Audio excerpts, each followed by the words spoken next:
অবশেষে প্রতীক্ষার অবসান। সরকারি কর্মকর্তা কর্মচারীদের ভাগ্য নির্ধারণে গঠিত হল বহুল আকাঙ্ক্ষিত নতুন পে কমিশন। কিন্তু এই কমিশন কি পারবে দীর্ঘদিনের পুঞ্জীভূত বেতন বৈষম্যের অবসান ঘটাতে? আপনার বেতন কি বাড়বে, নাকি 2015 সালের মতো এবারও বৈষম্যের শিকার হবেন লাখ লাখ কর্মচারী? আগামী কয়েক মিনিটে আমরা এই সব প্রশ্নের উত্তর খুঁজব এবং দেখাব একটি বৈষম্যহীন নতুন বেতন কাঠামো আপনার জীবনকে কিভাবে বদলে দিতে পারে। তাই এক মুহূর্তও অপেক্ষা না করে পুরো ভিডিওটি দেখুন। প্রিয় ভিউয়ার্স, আসসালামু আলাইকুম। আজকের নতুন ভিডিওতে আপনাকে স্বাগত জানাচ্ছি। আপনি যদি আমার চ্যানেলে নতুন হয়ে থাকেন তাহলে এরকম নতুন নতুন ভিডিওর আপডেট পেতে চ্যানেলটি সাবস্ক্রাইব করে রাখুন। ভালো লাগলে লাইক কমেন্ট করুন আর সম্পূর্ণ ধারণা পেতে পুরো ভিডিওটি না টেনে দেখুন। তাহলে শুরু করা যাক। আপনার কি মনে আছে শেষ কবে আপনার বেতন বেড়েছিল? 2015 সাল? প্রায় এক দশক হতে চলল। এর মধ্যে আকাশ ছুঁয়েছে জিনিসপত্রের দাম, জীবনযাত্রার ব্যয় বেড়েছে লাফিয়ে লাফিয়ে। কিন্তু আপনার আয় কি সেই হারে বেড়েছে? উত্তরটা আমাদের সবারই জানা। এই অসহনীয় বাস্তবতায় দাঁড়িয়ে বাংলাদেশ সরকার অবশেষে গঠন করেছে নতুন পে কমিশন। সাবেক অর্থ সচিব জাকির আহমেদ খানের নেতৃত্বে এই কমিশন আগামী 6 মাসের মধ্যে নতুন বেতন কাঠামোর সুপারিশ করবে। কিন্তু কেন এই নতুন পে কমিশন এত জরুরি? গত কয়েক বছর ধরে দেশজুড়ে চলছে উচ্চ মূল্যস্ফীতির চাপ। এতে সাধারণ মানুষের, বিশেষ করে নির্দিষ্ট আয়ের সরকারি কর্মকর্তা কর্মচারীদের প্রকৃত আয় মারাত্মকভাবে কমে গেছে। এমন পরিস্থিতিতে জীবন চালানোই যেন এক যুদ্ধ। এই কঠিন বাস্তবতার কারণেই একটি নতুন বেতন কাঠামো এখন সময়ের দাবি। প্রথমে আসা যাক বৈষম্যের যত কথা, কেন ক্ষুব্ধ সরকারি কর্মচারীরা। ন্যূনতম বেতন সর্বনিম্ন স্কেল হওয়া উচিত 20,000 টাকা। আজকে 2024 সালের এই অবস্থায় দাঁড়িয়ে 25,000 টাকা দিয়ে একটা পরিবার কিভাবে চলা সম্ভব, এই জবাব আসলে বাংলাদেশে দেওয়ার মতো কেউ নেই। স্যার, আপনার কাছে আমার একটা দাবি, বাংলাদেশের সরকারি কর্মচারীরা খুব দীর্ঘদিন ধরে অসহায় অবস্থায় আছে। তাদের 10 দিনও বেতন চলে না। আজকে নবম পে স্কেল আমি জোর দাবি জানাচ্ছি স্যার। এই বিদ্যমান সোসাইটি, যেমন আপনি একটা বেসরকারি চাকরি করে এটা সিনিয়র সাংবাদিকও দেখা যায় আপনার ধরেন 70-80 হাজার টাকা বেতন পায়, কিন্তু সেই তুলনায় দেখা যায় আপনার বিসিএস এর প্রথম শ্রেণীর একটা কর্মকর্তা হিসেবে যারা ঢুকে, অনেক ক্ষেত্রে তারা সর্বোচ্চ 37,000 টাকা বেতন পায়। আপনারা জানেন কর্মচারীদের যে বেতন এই মুহূর্তে পাচ্ছে তাদের 10 দিন চলে না। দার দেনা জিপিভান সহ বিভিন্ন পর্যায়ে লোন করে তারা তাদের সংসার, তাদের ছেলে মেয়ে পড়াশোনা, বৃদ্ধ পিতামাতার খাবার এবং ওষুধ সহ, ডাক্তার সহ তারা কোনো রকম দিনাতিপাত করছে।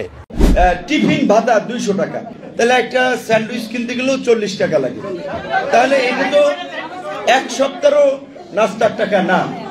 সমস্যা শুধু বেতন কম হওয়াতে সীমাবদ্ধ নয়, মূল সমস্যা হলো চরম বৈষম্য।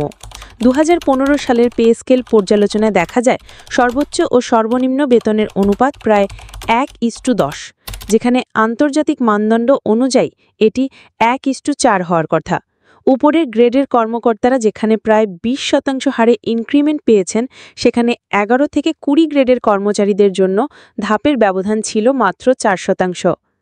শুধু তাই নয়, টাইম স্কেল ও সিলেকশন গ্রেডের মতো গুরুত্বপূর্ণ সুবিধাগুলো বাতিল করে নিম্ন ও মধ্যম গ্রেডের কর্মচারীদের আর্থিক ও কর্মজীবনের অগ্রগতিকে বাধাগ্রস্ত করা হয়েছে। এর ফলে একই পদে দীর্ঘদিন কাজ করেও পদোন্নতি বা আর্থিক সুবিধা থেকে বঞ্চিত হয়েছেন অনেকে। এখন আসা যাক পে স্কেলের ইতিহাস। বৈষম্যের বীজ রোপিত হয়েছিল কবে? এই বৈষম্যের ইতিহাস কিন্তু নতুন নয়। 1973 সালে বঙ্গবন্ধু শেখ মুজিবুর রহমান মাত্র 10টি গ্রেড দিয়ে একটি বৈষম্যহীন বেতন কাঠামোর সূচনা করেছিলেন। কিন্তু 1977 সালে 21টি গ্রেড চালু করার মাধ্যমে সেই সমতার নীতি থেকে সরে আসা হয় এবং বৈষম্যের বীজ রোপিত হয়, যার ফল আজও ভোগ করতে হচ্ছে লাখ লাখ কর্মচারীকে। এরপর বিভিন্ন সময় পে স্কেল এলেও সেগুলো শুধু বেতনের পরিমাণ বাড়িয়েছে, কিন্তু গ্রেডের মধ্যকার বিশাল ফারাক কমাতে পারেনি। এখন আমরা তুলে ধরব একটি ন্যায্য সমাধানের প্রস্তাব। তাহলে এর সমাধান কি? সমাধান একটাই, আন্তর্জাতিক মানের সাথে সঙ্গতিপূর্ণ সমতা ভিত্তিক নতুন বেতন কাঠামো। আমরা আপনাদের সামনে একটি প্রস্তাবিত 10 গ্রেডের পে স্কেল তুলে ধরছি, যেখানে এই বৈষম্য দূর করার চেষ্টা করা হয়েছে। ধাপ: পদের ধরন উদাহরণ, প্রস্তাবিত মূল বেতন টাকা 10, অফিস সহায়ক পূর্বের 20তম গ্রেড 16,500, 9, অফিস সহকারী পূর্বের 16 থেকে 19 গ্রেড 20,000, 8, কম্পিউটার অপারেটর বা ষাটলিপিকার 24,000, 7, উচ্চ মান সহকারী বা হিসাব সহকারী 29,000, 6, প্রশাসনিক কর্মকর্তা ব্লক পোস্ট 35,000, 5, সহকারী সচিব বা সহকারী পরিচালক 42,000, 4, সিনিয়র সহকারী সচিব বা উপপরিচালক 50,000, 3, উপসচিব বা পরিচালক 60,000, 2, যুগ্ম সচিব বা অতিরিক্ত পরিচালক 72,000, 1, সচিব বা সর্বোচ্চ প্রশাসনিক পদ 85,000। এই কাঠামোতে সর্বনিম্ন মূল বেতন 16,500 টাকা এবং সর্বোচ্চ ও সর্বনিম্ন বেতনের অনুপাত প্রায় 1:5।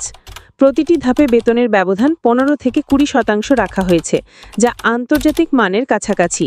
এটি বাস্তবায়ন হলে নিম্ন ও মধ্যম গ্রেডের কর্মচারীরা একটি সম্মানজনক জীবন ফিরে পাবেন এবং পুরো প্রশাসনে নতুন করে কর্মচাঞ্চল্য তৈরি হবে। শুধু নতুন পে স্কেল দিলেই হবে না, একটি সম্মানজনক ও নিরাপদ কর্মজীবনের জন্য আরও কিছু পদক্ষেপ নেওয়া জরুরি। টাইম স্কেল ও সিলেকশন গ্রেড পুনর্বহাল। 8 বছর পূর্তিতে টাইম স্কেল এবং 12 বছর পূর্তিতে সিলেকশন গ্রেড ফিরিয়ে আনতে হবে, যা সাম্প্রতিক আদালতের রায়েও উঠে এসেছে। ব্লক পোস্ট বাতিল।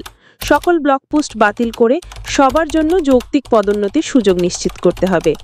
মর্যাদা নিশ্চিতকরণ। অফিস সহায়ক থেকে সচিব পর্যন্ত সবার জন্য কর্মক্ষেত্রে মর্যাদা নিশ্চিত করতে হবে। সরকারি চাকরিজীবীরা দেশের বোঝা নন, তারা দেশের সবচেয়ে গুরুত্বপূর্ণ মানব সম্পদ। তাদের ন্যায্য অধিকার ও সম্মান নিশ্চিত করা রাষ্ট্রেরই দায়িত্ব।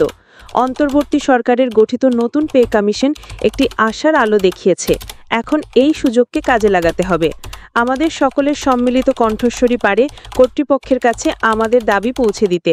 আপনি যদি এই প্রস্তাবিত বৈষম্যহীন নবম পে স্কেলের সাথে একমত হন, তাহলে ভিডিওটি এখনই লাইক দিন। আপনার পরিচিত সকল সরকারি চাকরিজীবীর সাথে শেয়ার করে এই বার্তাটি ছড়িয়ে দিন। আর কমেন্টে সোচ্চার হয়ে লিখুন, আমরা বৈষম্যহীন নবম পে স্কেল চাই। আসুন সমতা ও ন্যায়ের ভিত্তিতে একটি নতুন বাংলাদেশ গড়ার দাবিতে এক হই। আপনার সমর্থনের জন্য ধন্যবাদ।